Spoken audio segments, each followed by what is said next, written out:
you found out that your friend is dead, and it hurts and it sucks. And again, I'm really sorry about it because it's a very hard place to be. How was the funeral? And I ask because you don't have to get into the details, but I ask because often in funerals, the family is given priority, which is right, as it should be. Yeah. But often friends, I feel, can be by the way, even in the ceremony. So, and I've always thought that needs to change. But you know, again, who are you telling? The closest people to this person, the one who's been with them since the beginning. But how was the funeral for you? Did you feel like it allowed the opportunity to grieve? Or did you feel very removed from it? You could start with Hazel. Okay. So I'd say my grieving process, funeral to grieving process, is totally different because I was not part of the funeral. So Part of meaning you didn't go? Yeah, I didn't go. Okay. So yes, I didn't go. I knew of the day it was happening. I know our close friend asked me if I'd be going. I was unable to. I don't know what happened that day, but I know I was home that day. I was like, and from home to church is like a 15 minutes walking distance. So I could have gone. I think my body shut down because at this point, remember from the point I've found out about it in church, I've had no emotion. I've not gotten to cry. I've not gotten to release anything. So I was numb. And that was the same for the funeral. I didn't want to go because I didn't want to feel anything. I wasn't ready to feel. So I went silent again. So now this time I shut off from everything completely and everyone. So now this is just me focusing on life. I'm like, you know what? We're going to move on. I'm not going to think about it, and I don't want to think about it, which had its consequences because eventually all of that builds up, and at some point now you have to grieve. Yeah. So I know I didn't go for the funeral, but a few months later, that's when now it all came through. So now that's when that gutting feeling of you're crying but you're not crying, you feel like you want to scream, but you want everything out of you, you know. And now this is me grieving on my own. I didn't want to be around people, and mind you, the funeral has already long gone happened. I still kept seeing her mom in church, so we were interacting with the mom, but it's one of those where I've come out from this door and she's come out from that door, so I'm like, nope, I'm going to use that. I'm not going. I don't want to interact with her. A point that I didn't mention is that Vivian had a child, and so I'm also seeing this child in church, and I'm watching her grow. I'm like, you look so much like your mom. You're so beautiful, gosh. And it's one of those. I'm like, I really want to be in your life, but I'm not a good friend. I never came through for your mom. I never did anything. So why do I deserve to be part of this? And this snaking of her mom eventually caught up to me because there's a time now we're walking out with my mom. You know, this Sunday, it was a good day. And then my mom wanted tea. So there's a place where they serve tea. And my mom wanted tea. And, you know, I hadn't noticed that Vivian's mom was the one serving tea that day because she's part of the church community, yeah. So we get to there and she's like, hi, how are you doing? And I'm like, oh, I was not ready for this, like this early. And for me, this is months. It's almost getting to years. But for you, it's when things are now this settling. is now things not really settling in. Now this is when now everything was building. Now this is the point where things are getting now to release. I'm allowing myself to release. And she's like, because I never introduced my mom to her mom. So I was like, oh, mom, this is Mama Vivian, yeah. And now Mama Vivian now speaks to our friendship. And she's like, yeah, you know, our daughters were such good friends. You should have seen them together, the photos they have, you know, it was so beautiful. And I'm feeling that gut feeling now. It's getting more and more. I'm like, oof, okay. And I remember the question she asked me before we left was, when are you coming? I'm like, I'll plan. I'm going to come. So yeah. So see, we'll talk. And I left because I knew if we continued that conversation, I would have cried then and there. So my grieving process happened way after the funeral. Yeah, which I think we'll get into in a few. Yeah, definitely. Yeah. For me, so it was COVID again, so there was a restriction for only 15 people. And remember, there's a time we had drifted from like Form 3 or 4 to like uni. So she had new friends, like new closer friends. Because this period is the time you're finding yourself, kinda. So even the friends that you may make along that period are the friends who, forget about your childhood friends. This is friends you make along the way who are like closer, you know. So even for her funeral, there were like other friends who are like the closer ones who she made along the way that were invited. Of course, I was like, yeah, I would have loved to, but like I had no right. Like I didn't even ever come see you. I didn't prioritize you the way I should have. And though I went for the body viewing, which was like a day before the funeral, that one I went to. And did they give you closure? So when you got there, it was like, so we were going like groups of 5, and so my friends and I got in together. We had mutual friends, so I got in with like some of my closest friends. And when it was our turn to enter, we were told, oh, ngoja kidogo at the door. So her body was like in this room, and then so we were told to wait for this group to finish and then you enter. And I was the first one there at the door, looking at the body, like the face, you know, like, and I was just like, what? You know, she was very light skinned, and this time she's really dark, like really dark. And I was just like, I couldn't even hold, like I couldn't stand. And my friends saw, so they held me. So we got in, and her dad was just standing there, like so strong, like even checking up on us. How? I was just like, how? Literally, you've seen her through the whole journey. You even went with her, you know, for medication, donated part of your bone marrow, and she's still gone. Like, how are you okay? But like her dad was very spiritual, and I know he just thought of, you know, the brighter side, like, okay, now this is God's will. She's at a better place, and I have won her life to Christ. He actually said that. I'm glad that I won her life to Christ because I was her spiritual dad. But like for me, after viewing her body, I went to see her. I saw her mom. We hadn't spoken for like 3 years. And when she saw me, I said, I won't cry, I'll be strong. But immediately she just hugged me. Instead of being the one telling her sorry, she was telling me I'm sorry. And I was just like, this was not, like, it was so hard for me.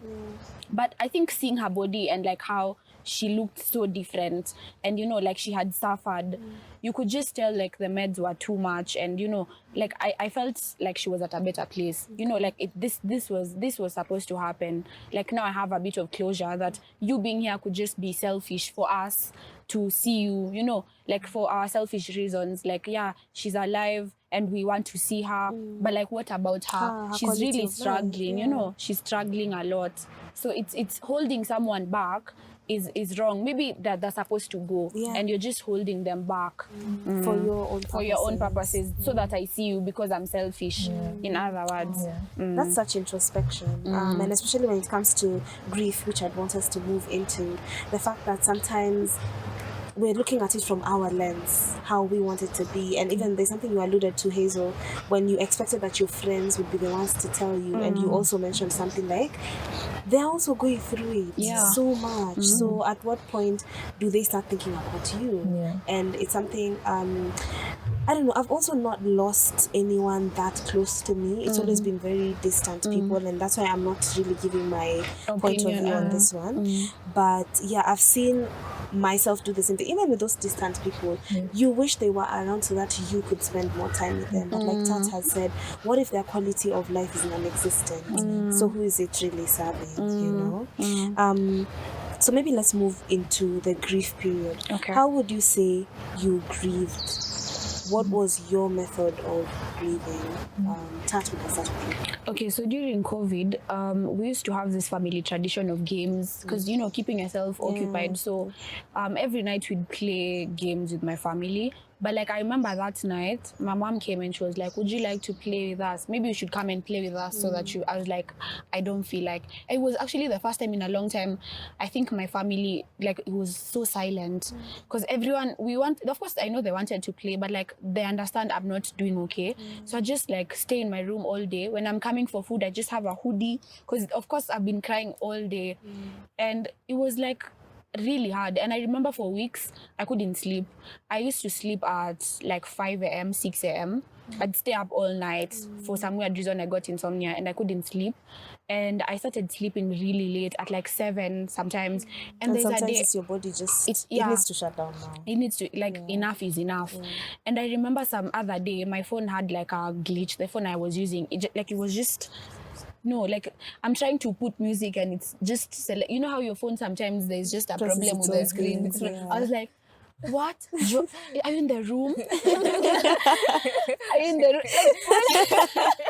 Wow. Is that a song you want me to listen to? Are you in the room? This is a sign. And I was like, maybe I'm going crazy. But there's also one time she was in my dream. So I think I had thought of her too much after the funeral. I had a dream of her and some other friend of ours who I wasn't even that close to. Like, it's just a random person you see at school, and you suddenly have a dream of them and that person who just died. And in this dream, so this other girl was like running towards her, like, you know, in a field, like, don't go. And like the person who had died was like telling her, don't worry, I'm okay, I'm better, and like hugged her and then went. So I told this girl about the dream the next day. I was like, I actually had a dream about you and this friend of ours. And she was like, I really needed to hear, you know, because I told her, and she was like, I'm having a really hard time accepting it. And, you know, I wasn't thinking about other people, like, this is my loss. I don't care about how other people, you know, but when I told her I had this dream and you were in it, and you know, this is how it went. She was like, I really needed to hear this because it's been really hard for me. Thank you. Yeah. For you, Hazel, what is your grieving like? Okay, so for me now, we've met with the mom. You know, she's asked me, when are you coming? And at this point in time, I normally do these things where I go for nature walks, where I just want to take time to just, you know, it's really just to a release. Yeah, just a release of sorts. So I remember, and I normally do it at Arboretum. So for a good period of time, because at the time for diploma, our classes weren't as many. So we had several free days. So every free day I'd have, I'm at Arboretum. So I'd go, and every time I'm there, I'm crying. Because I'm like, no, it can't have happened, you know. And a lot of interesting things used to happen, and I'm like, okay, are you know, same thing, like, are you talking to me? I remember there's one time I was working at Arboretum and I was mumbling to myself. I was just like, God, now seriously, like, now what is this? You know, like, make it make sense. And some lady that I didn't know was like, hi, I noticed you. We've passed each other like several times. I'm like, we have. And she's like, yeah. And I just wanted to tell you, whatever you're going through, you're strong. Wow. You're stronger than you can imagine. I'm like, oh. And as soon as she passed and tears are coming, I'm like, oh my goodness, how are you say that, you know? We had moments with our mutual friend. He reached out and he was just like, you know, let's talk about Vivian. Let's, you know, I think he realized, I was not in a good space. And he took that time to be like, you know, Vivian really loved you and she really cared about you. And I'm like, but I didn't go. And you see, this point I'm telling him, I'm such a bad friend. He's like, the guilt is settling. You know, and he's like, no, you're not. You're not. It's at that point in time you were unable to. I'm pretty sure if Vivian was here, she'd understand. And, you know, it was having those conversations with him that really helped. At this point in time also, I got a friend, currently my best friend, and she it's not those ones where, you know, you can have a new friend and they'll be like, hey, you always think about this. No, she'll be like, you know what? No, today we're going to talk about Vivian. Like, I want us to have these conversations. And also the friends I've met along the way, we'd have discussions around death and they'd be like, okay, so what are you going through? A very good friend of mine, African, we had a conversation. I was actually looking at it this morning on Instagram and I was telling him how my heart is feeling very heavy, that death can just happen and it's very fine. life is just everyone else is moving on, and it's like, yeah, I understand, you know, that whole contrast of, you know, you're in a like in a dark pit and everyone else is just having you know, it seems like everything is fine. And it's, you know, those conversations that really helped me get through, or I can't say I've gotten through, but it's those conversations that really helped me at least let that grief out, you know, and feel like, okay, yeah, now this is my grieving process. This is me releasing that pain that I didn't want to. Yeah. I think my process was slightly different because she died on the 10th. Her birthday was on the 16th, and she was buried on the 16th. So this means May is like, okay, I'd remember, yeah, it's her birthday, but also it's the month she died. You know, it's like a lot, and I'm just like, if this is how I feel, I imagine how her family must feel. Because it's like every year I remember, like without fail, I'll just remember, yeah, so this is the month, you know. And I just try to make me a really good month, you know, because of course it's a hard month, but like I just try to do things that are amazing, and like, you know, even friendship wise, connecting, because it's always a reminder. Wow, that's really hard. And both of you have mentioned the families and the friends, and so how was it now interacting with people who are as close to your friends as they were? Like talking to them, did you still remain friends with common friends? Do you still spend time with the families? Tat? I'd say for me, I think when we drifted in high school, I drifted with like the family as well, you know. So like the first time I'm seeing you guys is like the day the when she's like her body's there and everything, you know. And it was like I don't even know how to go face your family. Like, how are you? You know, because as who? Well, how are we catching up? Exactly, how are we catching up over our death? Yeah. Like, yeah, you know, you guys were really close. Like looking at the photos, we actually have photos of us. I wanted to send it to like the mom, and like I was like, as who though? Like I have no right. I never went to see her, and I think that was just a wake up call for me. Like no matter what you're going through, you should always like have some space for other people. It's not always about you. As long as this is like your world, like people say this is your world, it's not always about you. There's other people who live in this world with you, and like most times you'll find you have interactions with them. So what about them? Because now for our mutual friends, I just realized it was as hard for them as it was for me, even maybe more. Like, you know, maybe even harder than it was for me, because how I handle the whole process, it was like strange, because like I'd throw it like the back of my mind, and then sometimes it just comes like, oh my goodness, like even I'd say like a month ago, I was just like arranging my clothes and I was just like, I can't believe she died. Like, you know, like I'll be graduating without her. You know, we these are milestones we could have been doing like together, you know, crossing over together, like finishing uni, diploma, graduating diploma, like yeah, graduating a degree. And even her boyfriend, I used to me and her used to joke, and I'll tell the boyfriend, anza kushona vitenge, you know, we are so ready. And then I find out you're sick, you're dying, you're dead. I don't even, like, I never had there's a time I met the boyfriend just randomly, and I just hid my face. It was like we're literally next to each other, and I know he saw me, and he saw me hiding, and he just ignored me as well, because what am I telling you as well? You know, and I was like so guilty, because where am I hiding? And this was like just like a few weeks or so after her death. And I was like, I could have been better. I could have gone to him and, like, you know, given him a hug, because he was the one who spent the most time with her during this period. So that was selfish of me. And for you, Hazel, you'd said that you told Mama Vivian that you would go see them. Did you ever do that, and did you keep close? So to this day I haven't. And funny enough, I haven't seen her in church in a long time.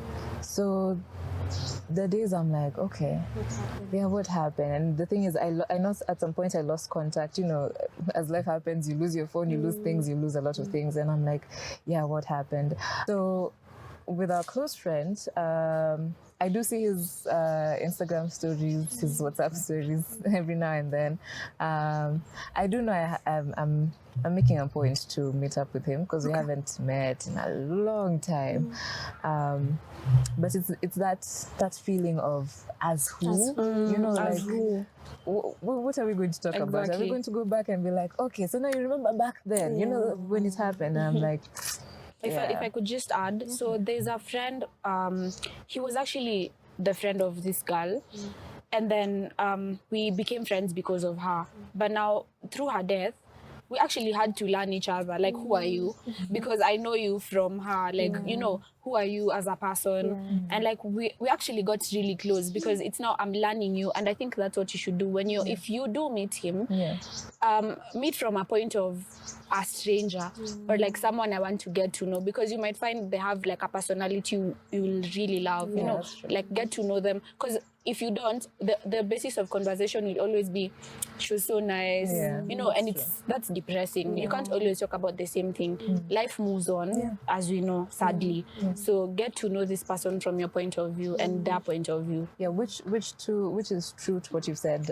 We did, in as much as we were friends because of Vivian. We did have that friendship at some point. Yeah, when we were talking about Vivian, we did get to interact and, you know, get to know. Okay, yeah, so you know, So who are you? Yeah, who are you? You know, but it's one of those where I'm also seeking to reach out because, you know, I just want to be like, yeah, we haven't talked in a while.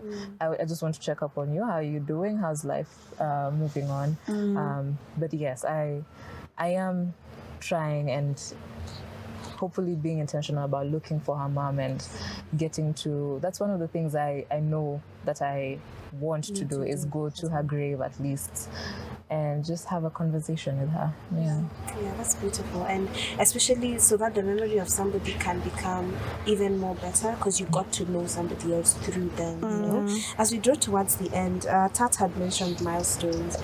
Are there milestones you wish, are there times when you're going through something amazing and you're thinking, even something bad, you know, like a heartbreak or you lose a job, and you're thinking, I wish she was here for this one? And what are those milestones for you guys? Hazel? Okay, so definitely they are a lot. So things like graduations and, you know, boyfriend drama and all of that. I feel like I wish she was there to be like, girl, what were you doing? You know?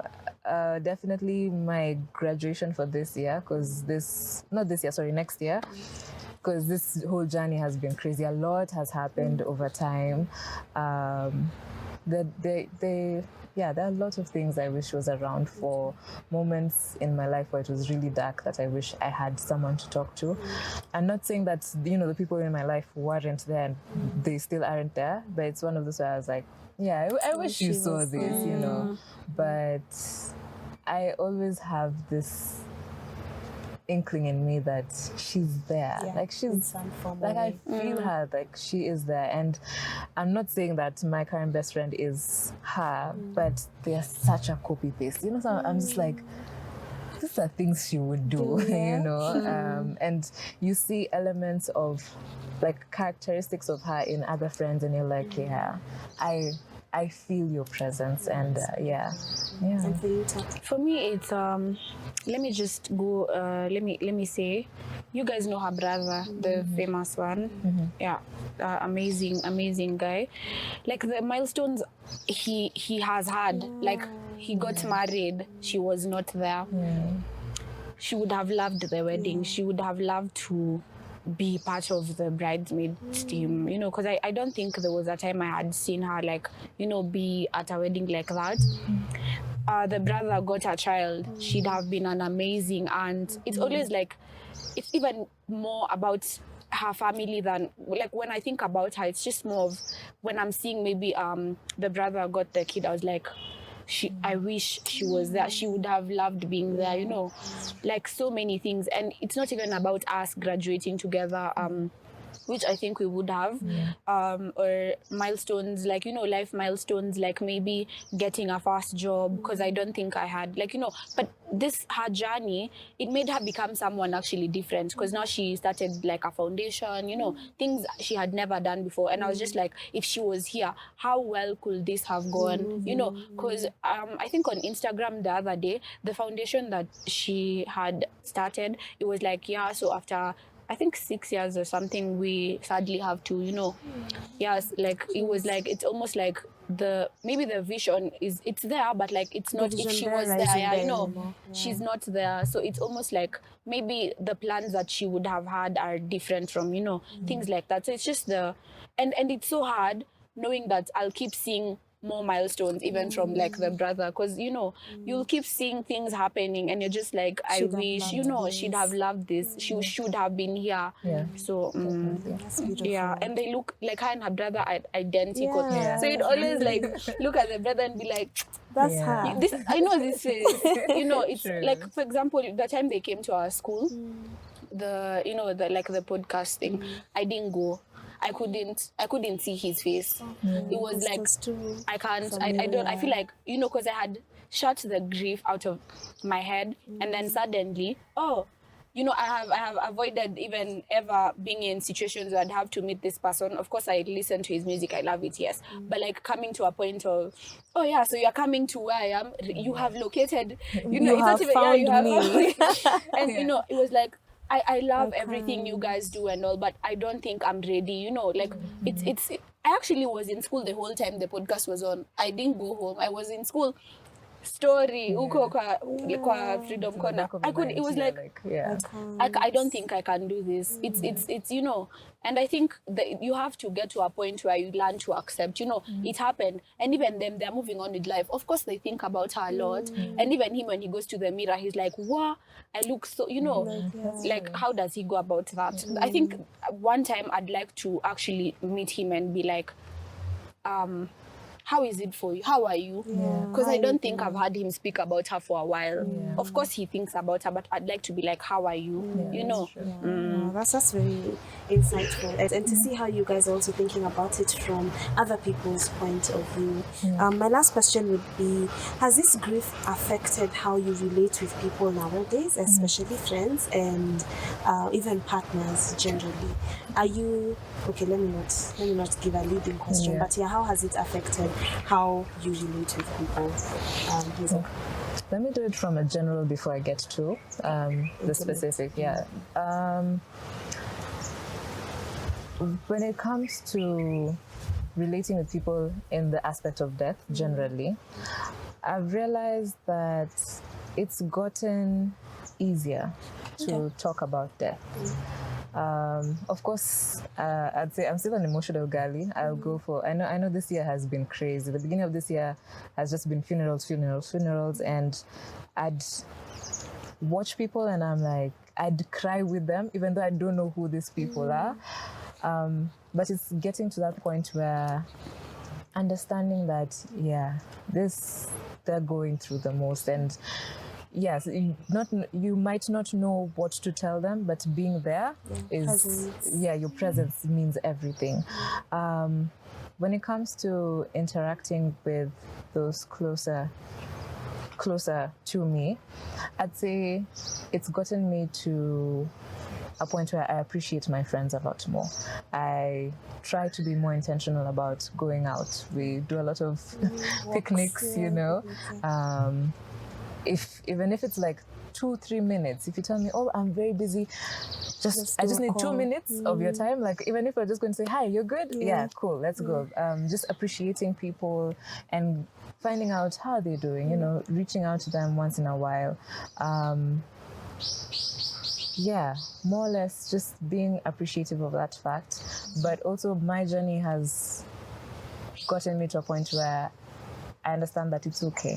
You may have felt selfish at that point for not being as present as you wanted to, but it's okay. Yes, there'll be days where definitely I wouldn't say what I'm saying right now. I'll be like, no, I'm the best person ever, But also getting to have those introspective conversations and getting deeper into them and not shying away from them, because we do need to have those conversations. We need to have those interactions. Yeah. For me, it's more of, I feel like death became, it's not, I wouldn't say normal, but it's like I have lost people closer. Like after that, let me say, the past 2 years, I'd say I've lost people in the family, and it was just like, really, like, okay, like how I handle it is so different. I even shocked myself, and I was having this conversation with my mom, because I was like, Mom, why didn't I cry when I had? And she was like, actually, she's the same. She told me when she finds out someone has died, it won't hit her then. Later on, after the funeral, after everything, she won't cry, but after, she'll sit and be like, oh my God, this person had such a beautiful life, things like, and then now she'll break down. But for me, it's like, I shut the whole thing out. Like, they died, damn, that's sad. I wonder how the family will cope. But then, like, I never take time to really internalize it, and I know that's really wrong, because it's like an avoidance, because it's also reflected in my relationships. Now, if I have a problem with someone, I'd just be like, cool, I don't want to talk about it again. I never want to talk to you again. Life can just move on. And I realized I ended up losing so many friends and people close to me, because I didn't want to get into, like, I didn't want to get deep, like, let's have a deep conversation, like, it was just like, oh, so you think I'm an avoidant, blah blah, okay, cool, we could just like meet in another life or something, like that's the kind of person I became. And I really do not like that side of me, because why would I do that to the people who I care about? And also the aspect of death and life, it became really confusing for me, because lately I'd be having such a good time, and I lose track of death and then I see something, or I see, I just think about it. I'm like, I can't believe we'll die. Like, we're all going to die. And then it's just flooding, and I start thinking of people I love dying, and it's just so hard for me, because I don't want to think about it. I don't know how I'll handle it, like, how will I handle this situation? And I think it's so hard, because death changes you as a person. It actually does. But you just have to learn how to deal as a person, and even how to cope. And I think that's the biggest part, because I wouldn't say I've become a better version of who I was in terms of relationships and dealing with stuff. I'd say I've become wiser in terms of how to deal with stuff, even spiritually, because now I got to understand. I started reading more, even books, the Bible, trying to understand things in my own point of view, and what did God mean? Because there's so much hidden in the Bible that you need to read and be like, oh, this is what he meant. And I'll tell you guys about that some other time. But I think I'm learning how to be a better person, because I was talking to someone yesterday, and they were like, you just totally like ghosted, and and I was just like, I'm going to do better. Like, I genuinely said, I was having this and this, but I'm going to do better even as a person. So it's just like, I'm trying to learn or relearn how to be better, and the avoidant thing, how to deal with that. Wow. As you've been saying all of that, I just thought to myself, there are lessons in everything that we do in life. And even when you've mentioned God, maybe that's a whole conversation we can have later about how death can change your relationship with God. For some, it became better because you cleave to God more, and for others, it's worse, because now you have so many questions and they're unanswered, and the whole aspect of eternity starts becoming either a reality or it's not a reality. But I'm glad that you guys shared this with us, and it's interesting to see how different people deal with death in itself. For some, it's avoiding, for some, it's confronting, or maybe avoiding for a while. But all in all, I think no one really gets over grief, and that's something that's very known to all of us. You never quite get over it, and this is probably something we'll keep thinking about when we're in our 30s and in our 40s. That one friend that you wish was here, like you said, especially with their family. You see milestones, you see Vivian's kid, you see your friend's brother, and you're thinking, wow, this would have been different. But it's amazing that in some way you guys were able to let it out in whatever way that looked like. So we'll end this episode right there, and I just want to thank everybody everybody for listening to this. Like I said, I hope that when you chose to listen to this episode, whatever time you chose to, that there are lessons that you picked from it. And there is no one way to actually grieve. There is no one way to handle the loss of a friend or somebody you care about. But all in all, I hope we're able to get better coping mechanisms so that it doesn't consume us or make us fearful of even having relationships. Thank you for watching this episode. I hope to see you guys on the next one. Yeah. Bye. Bye.